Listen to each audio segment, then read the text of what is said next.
Hey, Zoya, thank you so much for joining us today on this podcast. I am so thrilled to have you on. Would you start us off and introduce yourself and tell us about your organization and what your position is and kind of what your day-to-day looks like? Absolutely. Thanks so much for having me. Pleasure to be here. Zoya Lehrer, co-founder and CEO of Orgo, stands for Organization on the Go, and we're a logistics platform built exclusively for sports families. I left a 20-year career in financial services and banking. My background is in technology, so I've been doing that all the while. And 2 years ago, I left that corporate career in pursuit of building out Orgo. And so here we are today. Yeah. So talk to us about that transition. What were you doing and how did you choose to make the switch? Yeah, absolutely. Definitely was a choice. So I went to Rutgers for undergrad and focused on computer science and information technology as a degree. I'm a second generation techie, followed in my mom's footsteps on that path. And I spent all those 20 years in financial services and banking, as I mentioned, overseeing large enterprise tech stacks, your online banking, online, mobile platforms. I've done some M&A on both sides of the table and IPO as well, and just kind of seen so many of the nooks and crannies when it came to that industry. So also dabbled a little bit of SaaS and MarTech in various kind of chapters throughout the career. But it was a choice that at the 20th mark, again, about 2 years ago, is when I said, look, there's lots of great opportunities for me to kind of continue growing and evolving as a technologist, and frankly started to experience FOMO in many ways. AI and DeFi and Web3 and all those great things were really kind of in full bloom. And being in a highly regulated environment as banking was, I really didn't see the opportunity to lean into that as much as I would have liked. So ironically, pursued solving a problem that stemmed from my very own household, being a sports family as we are, and just started to kind of get into more of the entrepreneurial chapter of the career. Yeah, that's so cool. I think one thing special that you bring to the table is just the fact that you're starting up, right? And you're a complete startup and you get to go on this journey. And that's something that maybe some of the other interviews that I've done so far, like they don't have that particular perspective, but I love that you can bring that to the table. So can you tell us a little bit more about Orgo? How does it work and what's its functionality in terms of what problem are you solving? Tell us about Orgo. Yeah, absolutely. So the origin story is very personal. It stems from a very strong personal why, and that comes back to us being a family of three athletes, or rather three daughters. Their ages are 14, 10, and 7 now, and even a couple of years ago, kind of experiencing a similar, age stack, so to speak. And logistics of youth sports had become a rhythm that really began to govern our household, by our own design, of course, and they love to swim year round competitively in their own, club soccer, club lacrosse, and dabble in other team sports and so forth. And so we readily kind of dove into that lifestyle and very quickly realizing, especially with the third that started to come up the ranks, fast and furious as she did, that logistics of having to juggle all of that with two working parents was really becoming untenable. And as a technologist, I dove firsthand into conducting competitive analysis, or rather market research, around what are the other tools that are out there that perhaps I'm not aware of that can help me better manage those logistics and kind of the quality of daily life. And so for me personally, and it does vary family by family, but for me, I didn't find a solution that really kind of tackled the complexity of the day-to-day that we were living. And so this vision for Orgo, or organization on the go, as it became to be, really started to emerge in basically a solution that emulated life as we live it, but moreover leaned into the words logistics, which really its basic definition is getting the right people to the right places on time, and recognizing that's a really complicated set of tasks that force us to traverse and kind of bring together people, places, things, yes, time, locations, et cetera, and serving it up in a way that technology can kind of give clarity and confidence, as opposed to kind of continuing to infuse chaos, which is what I was feeling. And so that was the gap that, we foresaw as an opportunity. and stood up a small team, a founding team of four, as we were 2 years ago, and bootstrapped. Started to kind of develop from scratch, design this thing from a blank piece of paper, and really kind of work to the 0 to 1 or even the 0.5 of what it meant to, iterate through the product, slowly start to introduce it into the market and so forth. So we're a little bit, closer to the one now than we were to zero. But really, what we've developed and are available in the market today is a mobile app that is a scheduling platform specifically for youth and sports parents like myself and sports families. Not exclusively, anybody else can use it, but really kind of those folks who really feel that pain point, or those that kind of operate within that similar lifestyle. And then with that, we represent time within our scheduling platform the way you actually spend it. So recognizing that, let's say for a game, right, like your basketball game or what have you, you've got 3 to 4 p.m. game. In order for you to execute and essentially arrive to that game on time, there's a whole other lot of different components that surround that event that typically are not represented anywhere. It's your 45 minutes to an hour early arrival that is often requested by the coach for warm-ups. So that's carry the 45 or another 60 minutes, prior to that. So we're starting to get into that T minus parent math calculations that we all kind of seem to love.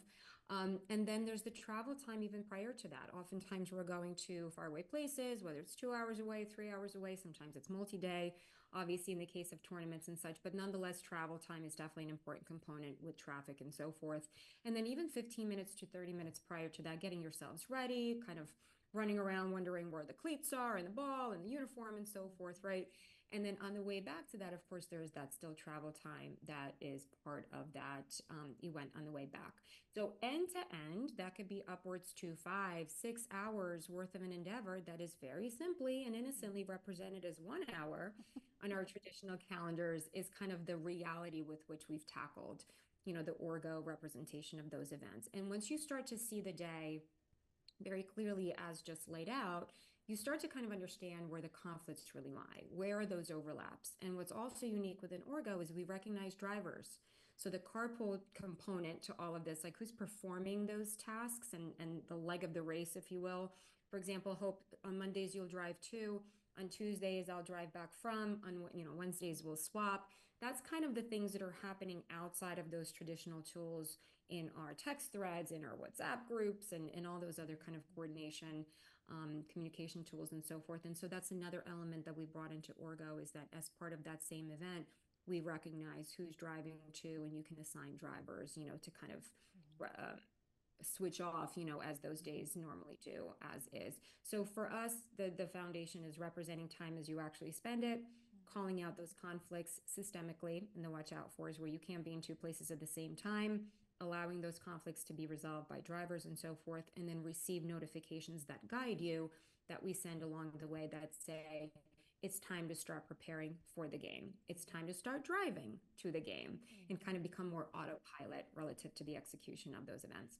Yeah. As a parent, I'm like, this is mind blowing, right? It's like the first time anybody has actually truly understands the problem and how to solve the problem. So I'm so excited about Orgo. I love that it factors in the travel time, and just the other day I realized that we signed my son up for something that was about 25 minutes away, but it's only a 45-minute practice.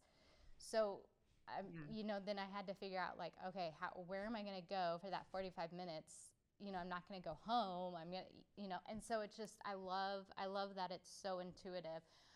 There are so many tech platforms out there that has the schedules for each particular sport. How do you navigate that? How would parents navigate the multiple different technologies in youth sport as it relates to Orgo specifically?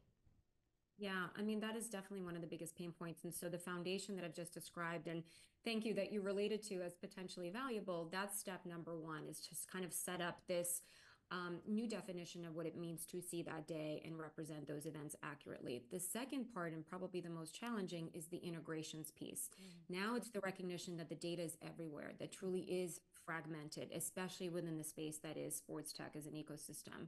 And us as parents, we operate as kind of the last constituent in this whole equation, in that it's not designed and built for us. It's with coaches and managers and, operators in mind.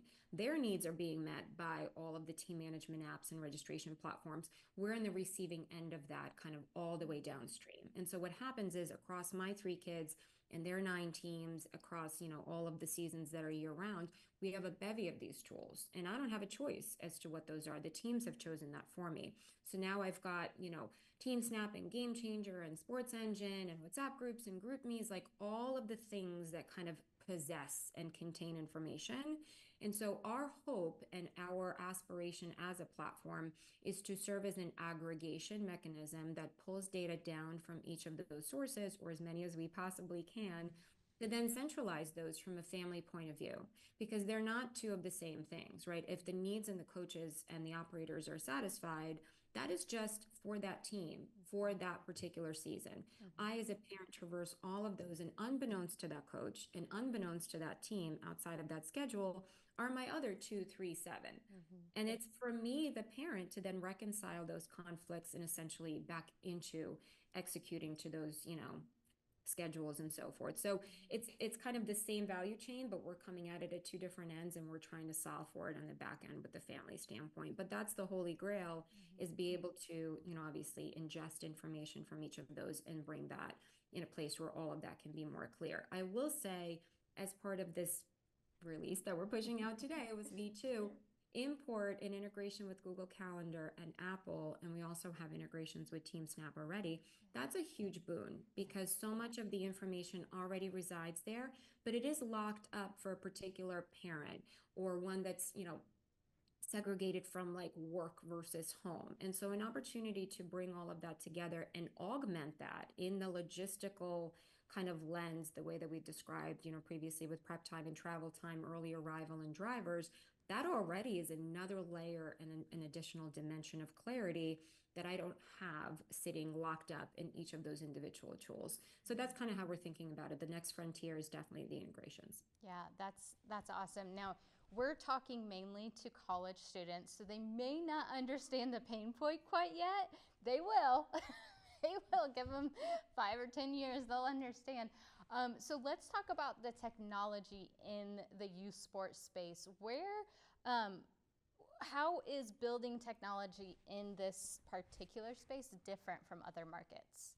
Yeah, it's so interesting. And I truly am a newcomer. So, if we were building a fintech, you and I would be probably not having a conversation, but the one that we would have would be very different, because, I would have, the great experience there, and the relationships most likely to leverage and so forth.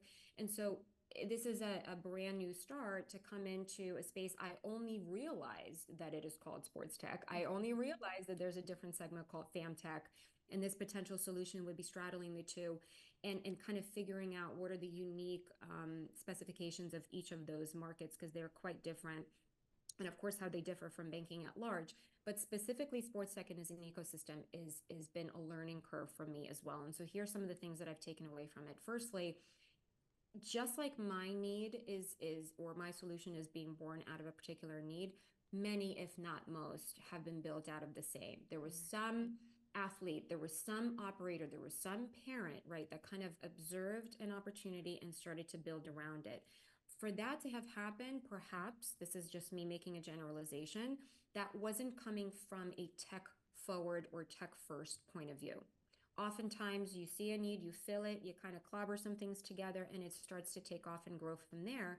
And so despite distribution and popularity and such, many of those tools are not born from like a truly technologically driven point of view. And what happens now is that you multiply that across the board, and you're starting to kind of realize that there's a lot of solutions. Those solutions are definitely going deep, but perhaps they don't go wide. They're certainly not speaking to one another.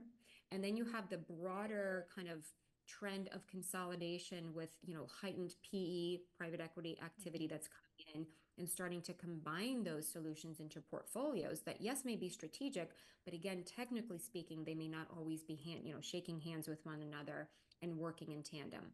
And so there's consolidation happening, but there's not a lot of technical kind of, conversations among systems that are taking place, which again, comes back to us as consumers and users. So for us families in this case, we're just like, cool, there's an app and a solution for everything and a platform from each of the sports that my kids are playing on. But that means that I, as a human, am back and being the center of the story and having to kind of collate all of that manually together, hence the mental load and so forth. Unlike if I'm coming from, let's say, banking or some of these other, kind of more technically mature SaaS B2B areas, well, we've solved for those things and we've solved for them a while ago. There's APIs and there's integration layers and there's technology platforms, be that as it might be, lots of tech debt there happening as well. But they're architected differently with some of that connectivity in mind. So disparate, fragmented, not a whole lot of technical kind of handshaking happening, but a lot of passion, a lot of heart, and a ton of relationships. And that's kind of been the other side of my learning curve, is that while technology may offer an opportunity to come in and kind of, improve on some of that and apply an enterprise, mindset towards some of it, what I can't do is shortcut through relationship building. And so that's been the other learning curve, and a bulk of like where my time is being spent is on the phone, talking with folks and understanding what the space has been, especially in the last year, attending events, honoring the journeys that they've been on, and not assuming that, like, oh gosh, this is wrong or this is the way that it should be, and so forth. So definitely a combination of an opportunity to come in and obviously make an impact where we would like to, but then honor those that have been operating in the space and have those relationships to date. I love that you said that. You're the first one that has talked about honoring others' experiences, and I think that's so powerful. Another thing that you said that we have heard time and time again is the fragmentation of the sport experience and the sport ecosystem. What has been the most successful way that you have found to build relationships in the space, to honor their stories and their own journeys, while also dealing with the fragmentation that is happening, that happens so organically? There were Yeah, just it pop-ups. hasn't happened, Yeah. right? That was never by design. It was never by, malice in any way. And I think that that's a principle number one, is to say, firstly, there shouldn't be a negative connotation to that being a fact.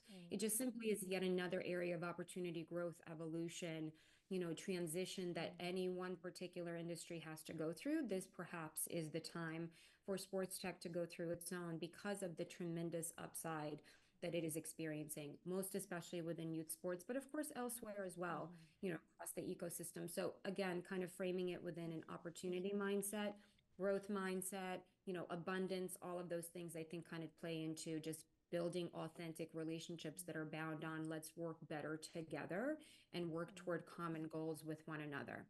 The best way for me to have operated with that mindset and apply that to like business driven conversations is making sure that there's a double-sided value chain.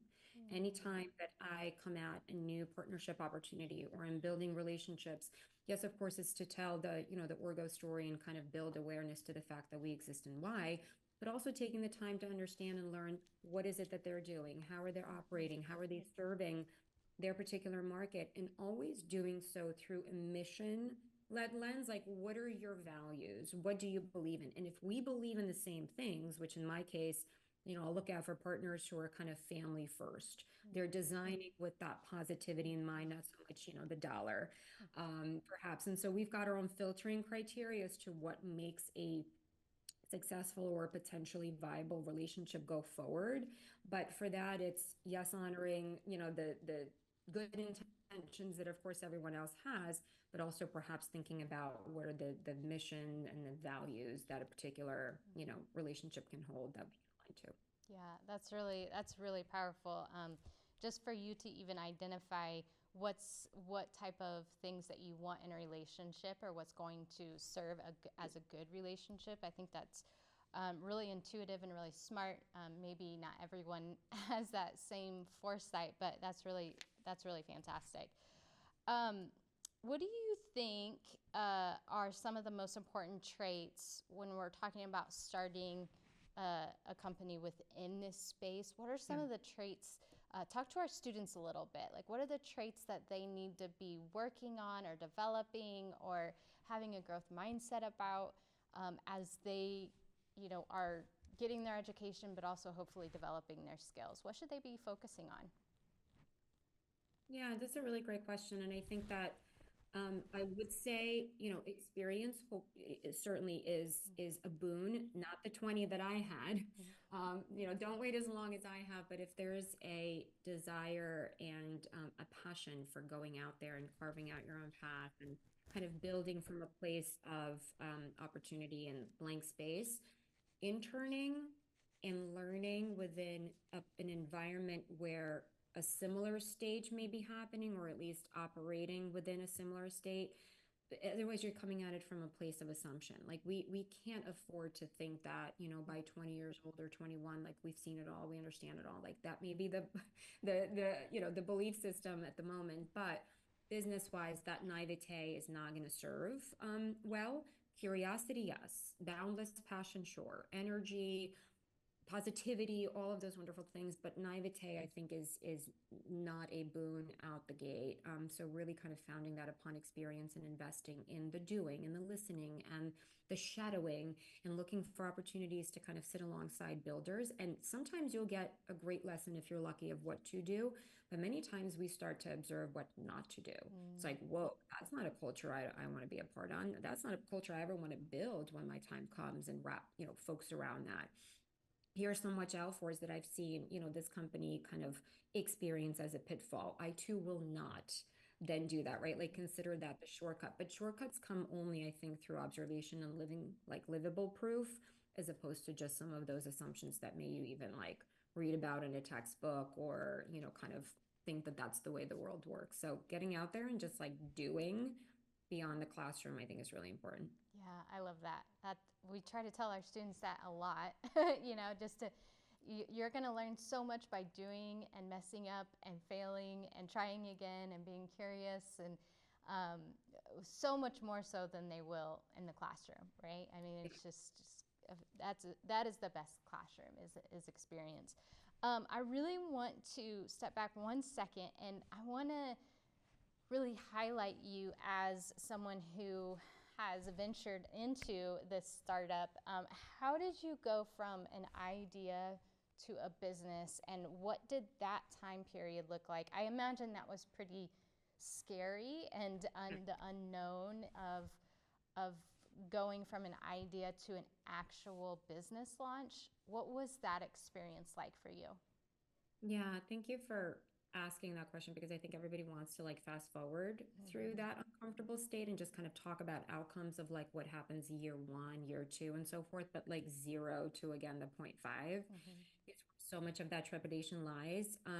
So for me personally, having spent the 20 years in corporate, that's not a natural extension of clearly my perhaps personality or on the surface.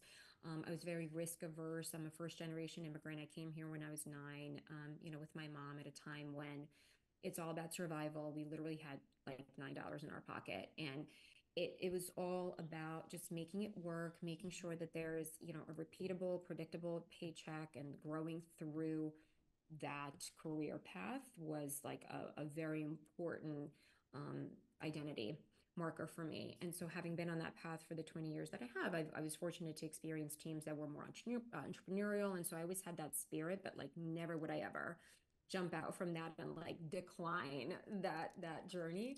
And so when I started to kind of cast doubt in terms of what would be next at that 20th mark, and I think it was only because it was such a round number where I'm like, I've got another 20 to go. Like what is all happening here? That's when some of those like existential questions started to arise. And I give full credit to my husband, who is very entrepreneurial through his father and just kind of is always like flooded with ideas and things like that. Like we've been talking about Orgo for some time now, always in some what if capacity, not in like, let's go build it. It was always like, wouldn't it be better if? Should we have that? And it started to like bubble up as like we were getting mad. Like I certainly got mad where I'm like, why don't I have something like this? Why shouldn't it be this way? Like that's why we're here as technologists to like be able to facilitate life through those moments.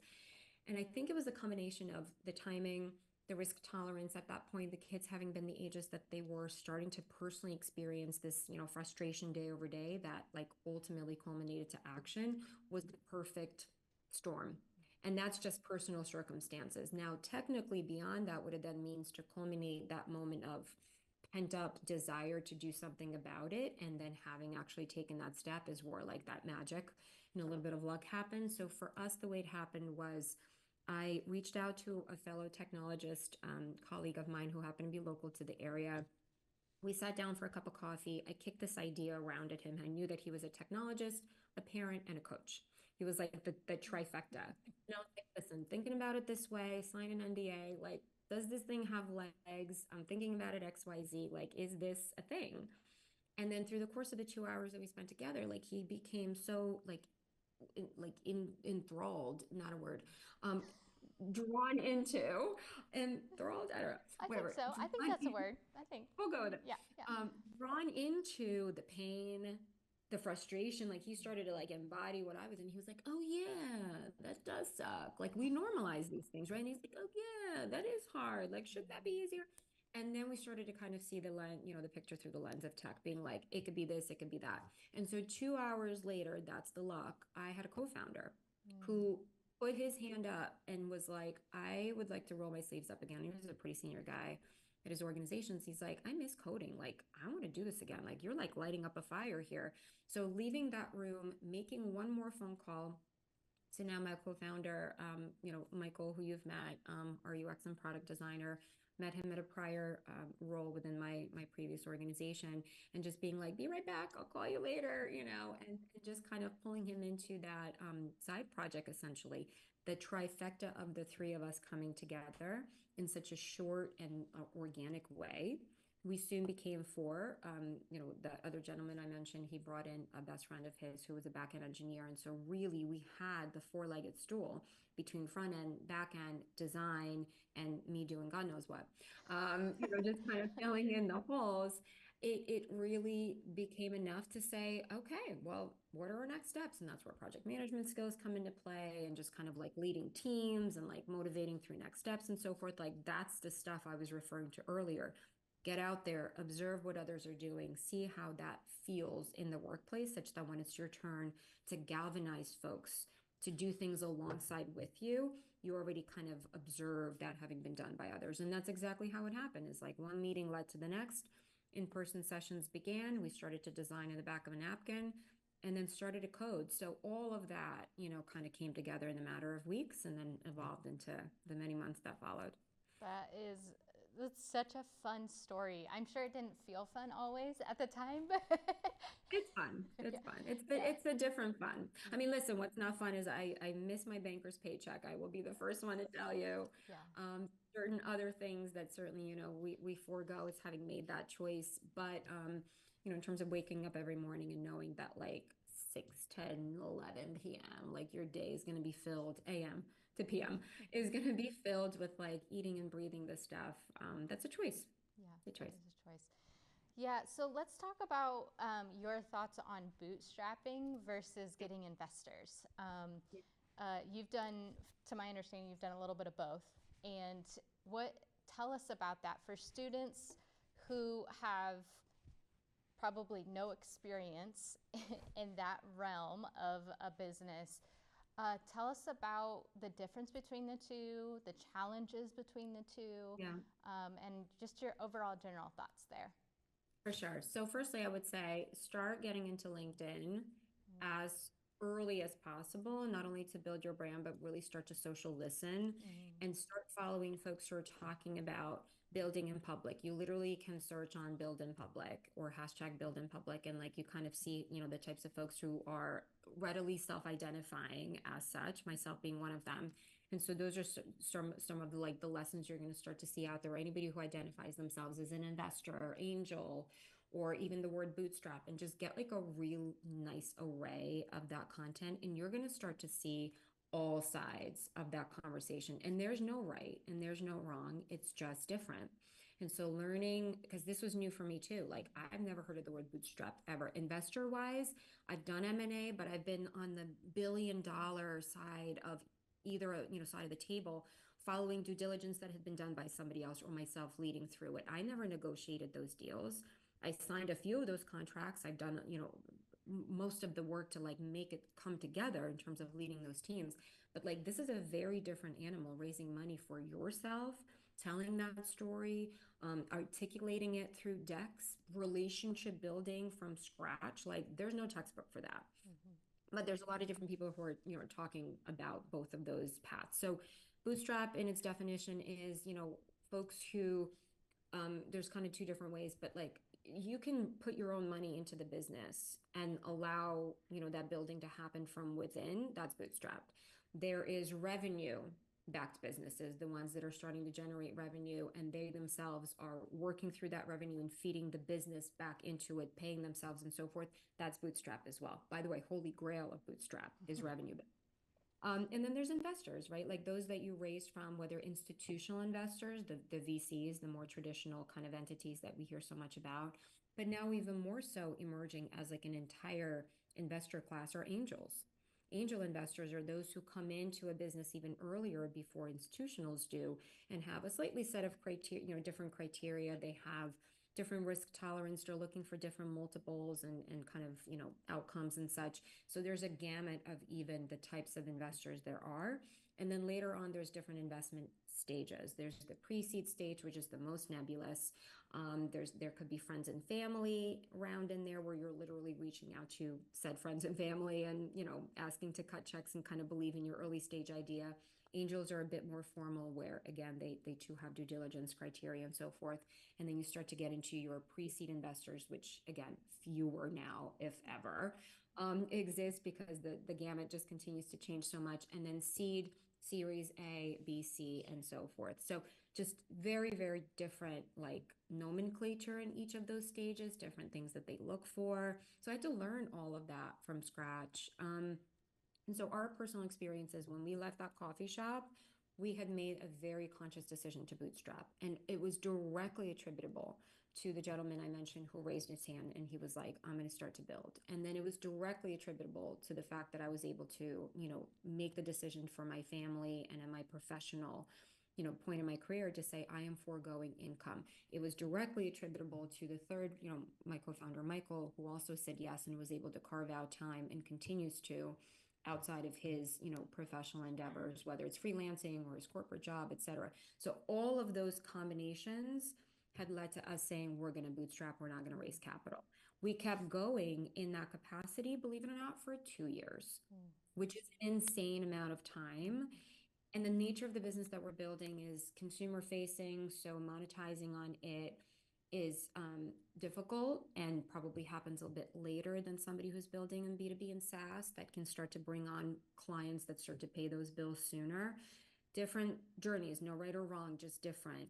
And so up until the point that we reached that 2 year mark is when we started to pursue raising angel funding, which was the most appropriate for our stage at the time. At that point, we had a product, we had traction, we had registered users, we had expansion, product roadmaps and so forth. So like there was enough there to indicate to somebody that their capital is actively going to work and going to bridge us to the next series of, funding rounds, seed and beyond. So again, that's just kind of the journey that we've been on, but that's a very loaded topic that to well, be double clicked on and on and on and on multiple times. well, let's at least scratch the surface there. Yeah.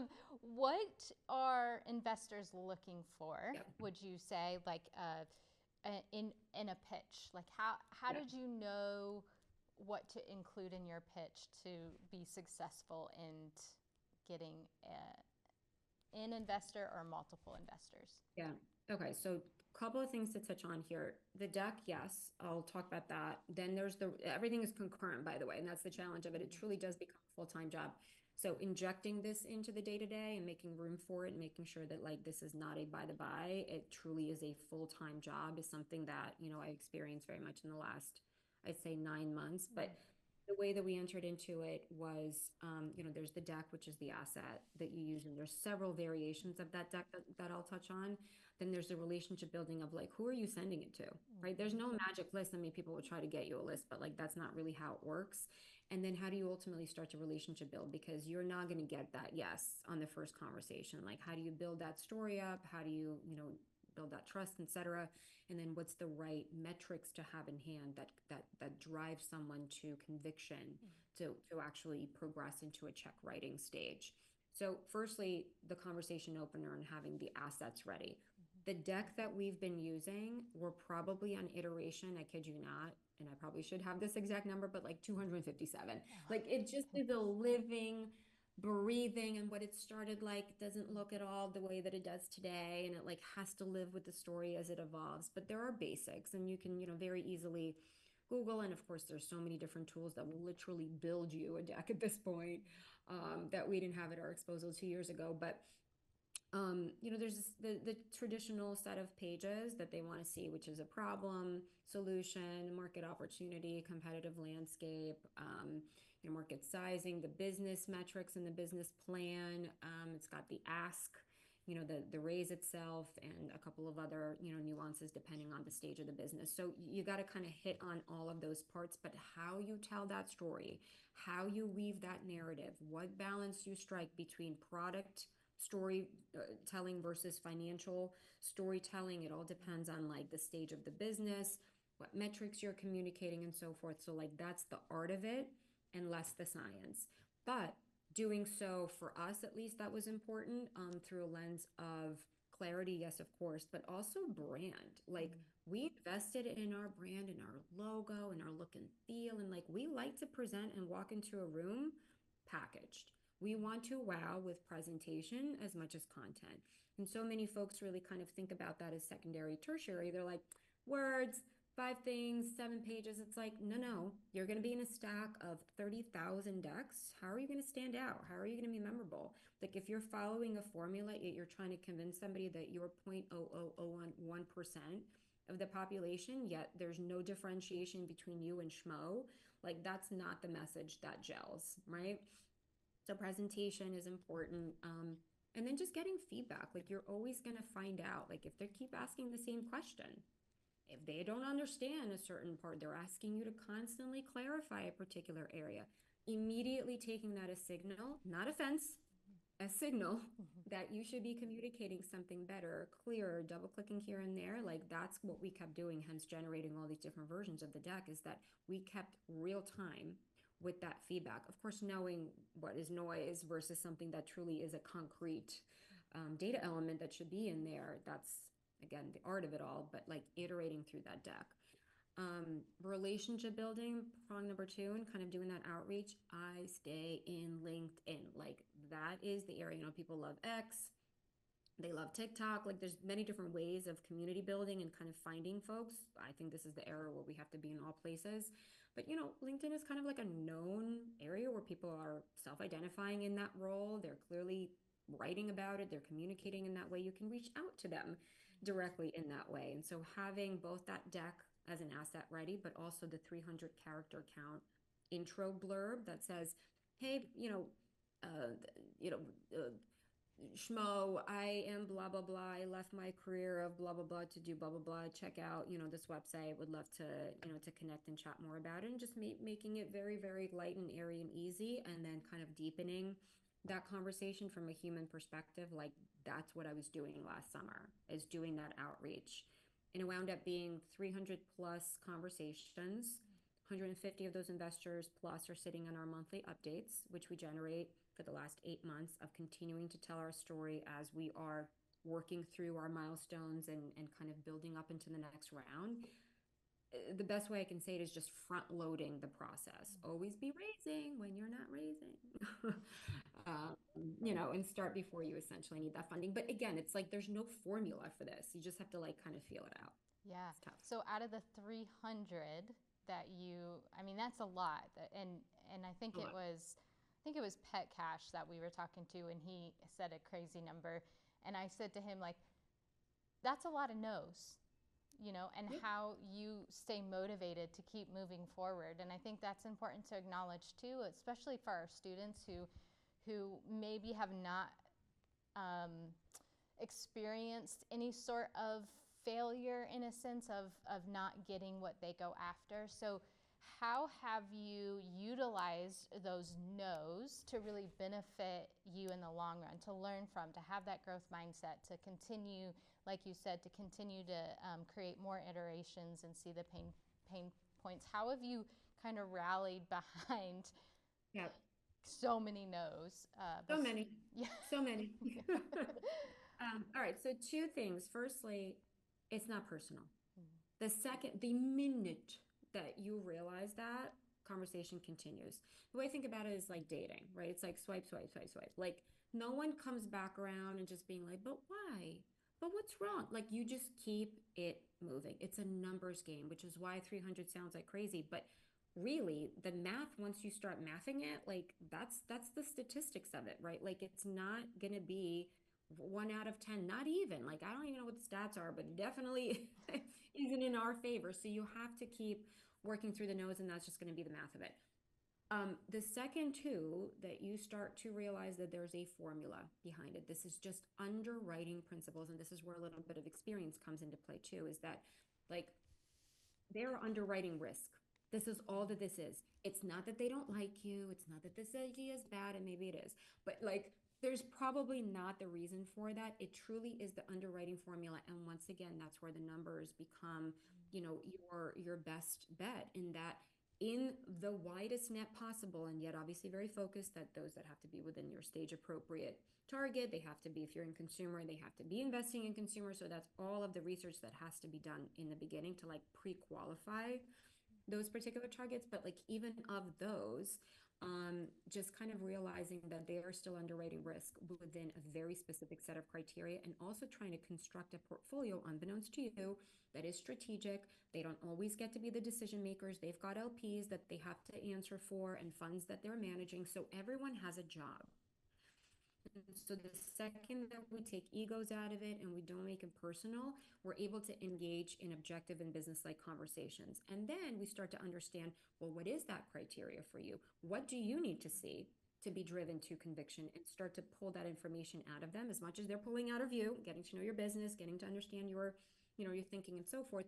You get the same out of them to be like, oh, you need to see 300K in ARR before you even engage in a conversation at this stage. Well, if you don't have those metrics and if you don't have that revenue in hand, how could you get mad at that? Mhm. Right. So that then getting those data points and just understanding where you lie with what they need.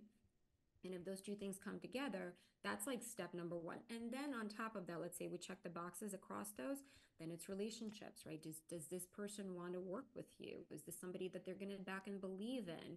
That's the softer type things that, is kind of the magic behind it all. But that too, again, takes numbers, because you may chemically, just like dating, not vibe with somebody here, despite all the things that like work on paper. It's just not going to work for various reasons that are intangible. So numbers game, numbers game.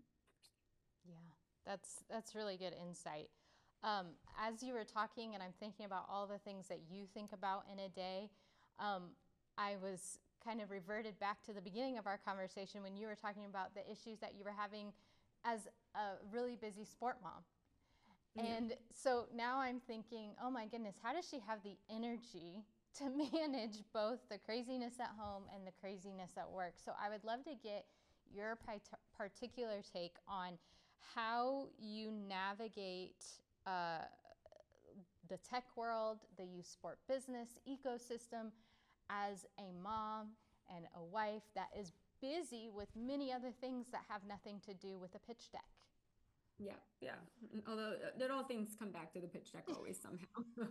No, this is where credit stops, being taken, and definitely starts to be given. So, I'm very fortunate to have my husband who's extremely supportive of not only this initiative and endeavor in the last 2 years that are just all consuming, but also kind of as part of the imbalancing or rebalancing act, certainly unbalanced, that we kind of had to recalibrate as part of introducing something like this into our day-to-day life, is he takes on more of that load.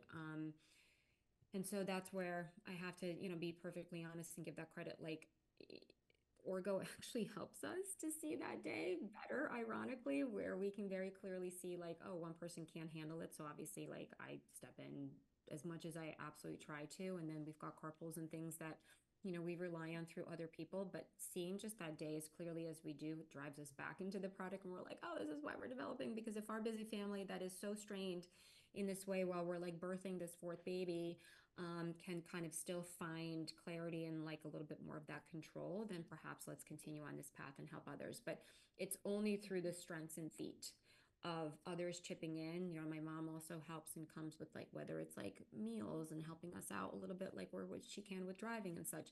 It's an all hands on deck operation for sure, which is why I come back to the earlier side of the conversation in terms of this being having been like potentially the right time for us as a family and also as professionally where we can rebalance or reshift and direct that load because when the kids are younger and like everybody's drowning and all this stuff, something like this is even more so challenging than ever, but it's because of the support system, so I stopped taking credit for that entirely. Yeah. Yeah. You're also a big part of it too, right? And when they say it takes a village, it takes a village. The other parenting advice that I keep telling myself is it's just a season. It's just a Oh season, yeah. and Oh yeah. it's constantly changing, evolving, and moving different directions. What about in the tech space and in the sports space? Women are minorities Yeah. in this space. How have you experienced any kind of effects of that in the sense of being a minority, in the sense of it's really male dominated? How have you navigated that? I think again, uniquely to me, specifically to me, I love being the only woman in the room and have been that for a very, very long time in my career between banking and tech, especially in the early 2000s. And my mom's been doing it since, the 70s. So like this is just the norm. And I don't observe it. I don't feel that difference just having developed that, I guess, muscle through the years. Of course, I know that it's there. And now it's changing for, all of the last decades, that it has been in the right direction, but it's palpable. And you come into spaces like these again, and you do kind of look around and you go, huh, I guess we're doing that here too. Okay, cool. Right. So it doesn't affect the way that I operate or conduct myself or relationship build regardless. It's just kind of another observation that goes, okay, here's another room that could use a little bit more of us. Mm-hmm. So, when we do get together, there's a couple of like women in, sports tech events and such. I always try to show up for those, whether virtually or personally, because again, it's very important to kind of let others know that like there's more of us here and it's nice when we do come together, but when we are apart and we're in those separate rooms, it's just a fact. It's a fact of industry and it's a fact of life. I cannot say only in the early beginning when I first started to kind of learn to tell this story and position the product in a way that we now it's like autopilot. But in the beginning where I'm like, oh, I don't really know how to articulate this. And I just started to kind of talk to investors. The very first round of them received this reaction of this is a mommy app. And girl, I was like, because I don't see the world that way. And then when I was reminded that others do, and yes, there were, middle-aged men, I was like, okay, I guess this is what we're doing here too. So then I learned to kind of like anticipate and position that completely differently. And ever since we like really tripled down into sports tech and present ourselves in the way that we have, like there is no connotation of that anymore. But in the very early beginning, it was like so jarring to hear because I was like, what?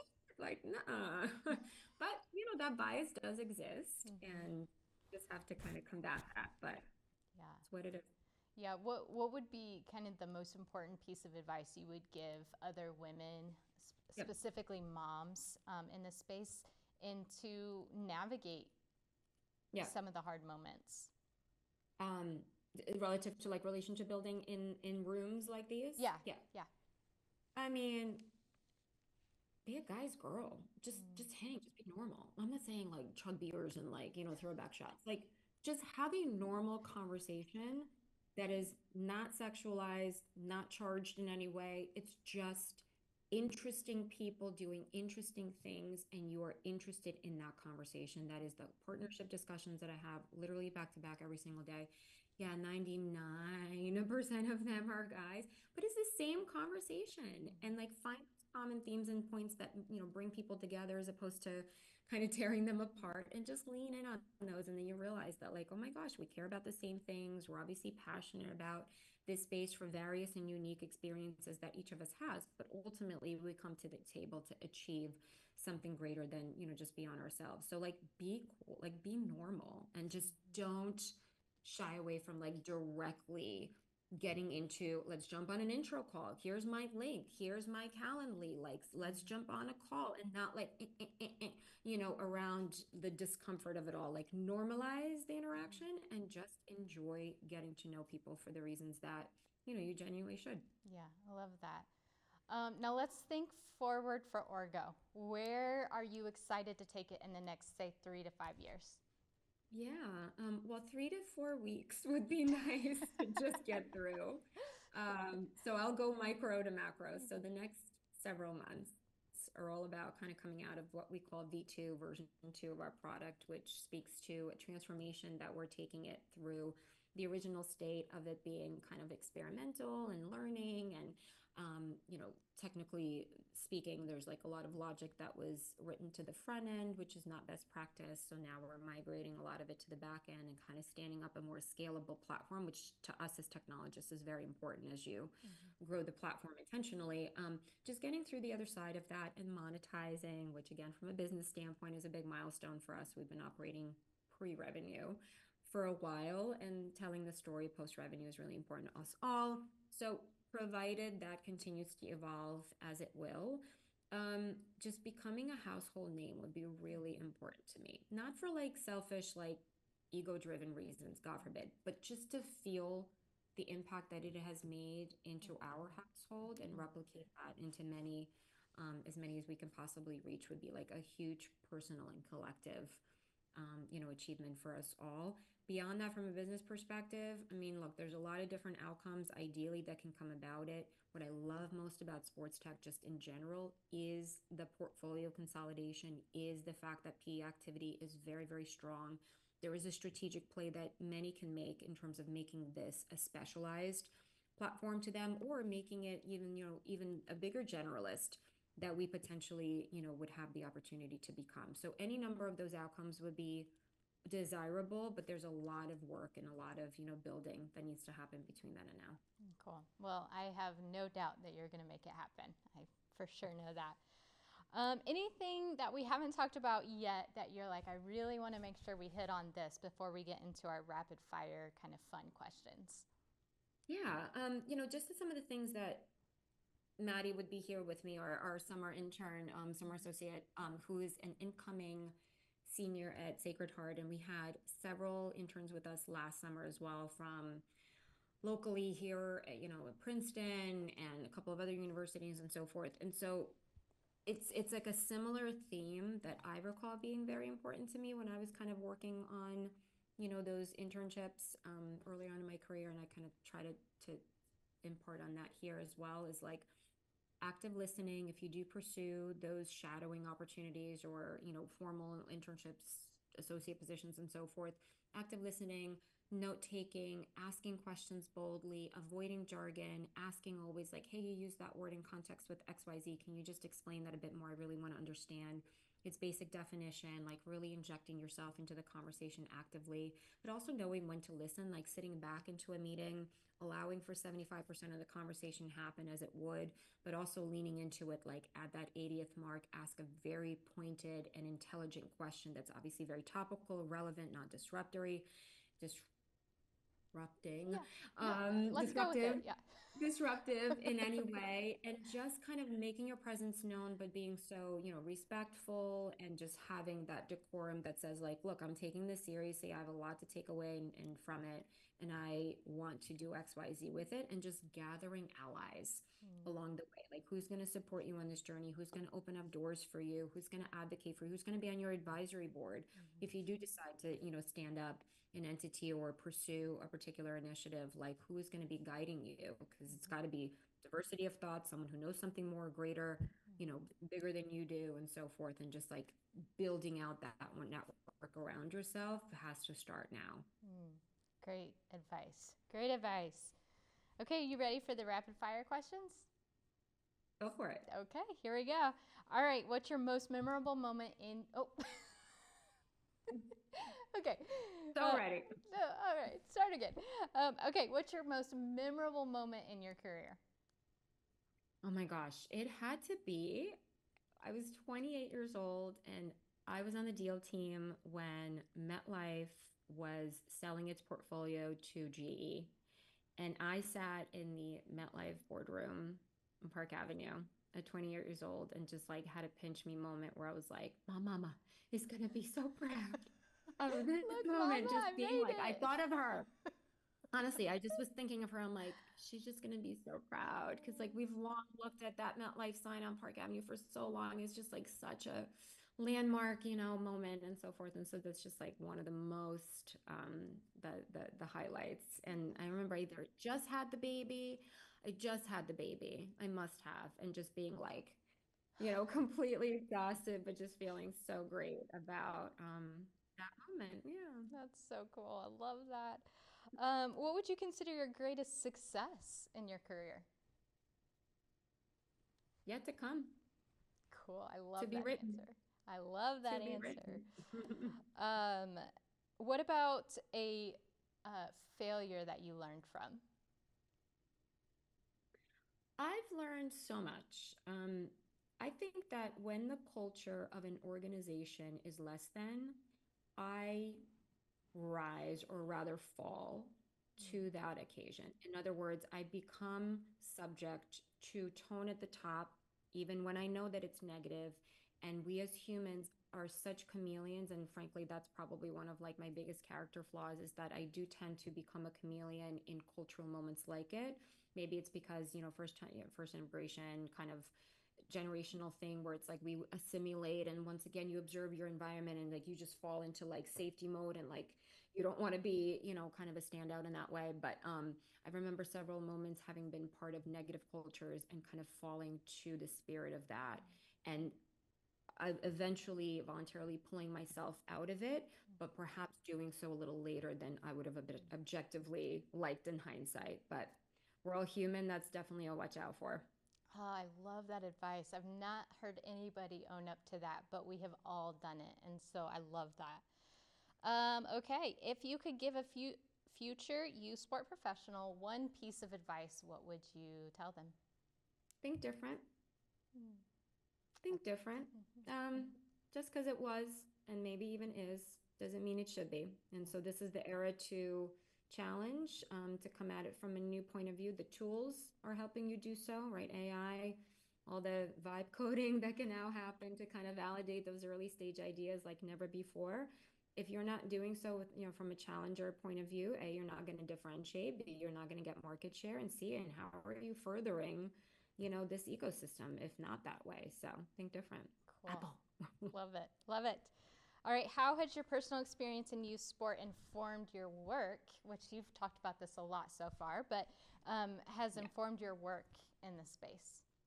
directly, directly. It wouldn't have even like why would I leave banking? Like I would have freaking built a fintech at this point, right? Like it just was such a personal experience. And from pain comes purpose. And from purpose comes, hopefully action. And so, yes, everything that we design, everything that we're literally real time right now testing for stems from my data set, from our real world use case scenarios, which luckily for us happens to be quite complex given everybody's, schedules and different permutations. And so that's giving us the idea of like what a blueprint could look like. And of course, our users are giving us all the other things that we haven't thought about, hence designing with them and not for them. But in this particular case, it's called being a strong problem founder fit.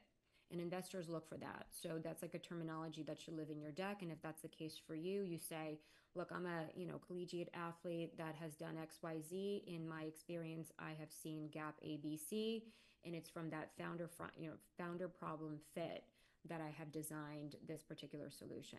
There's also a thing called founder investor fit, founder market fit, right? All those different kind of lens perspectives that kind of make someone more informed than others and give them a competitive edge. Yeah, love it. I loved what you said. From pain comes purpose, and hopefully goes to action. Did you just come off with up with that in the I moment? say that. I Oh, say that. I go pain to purpose.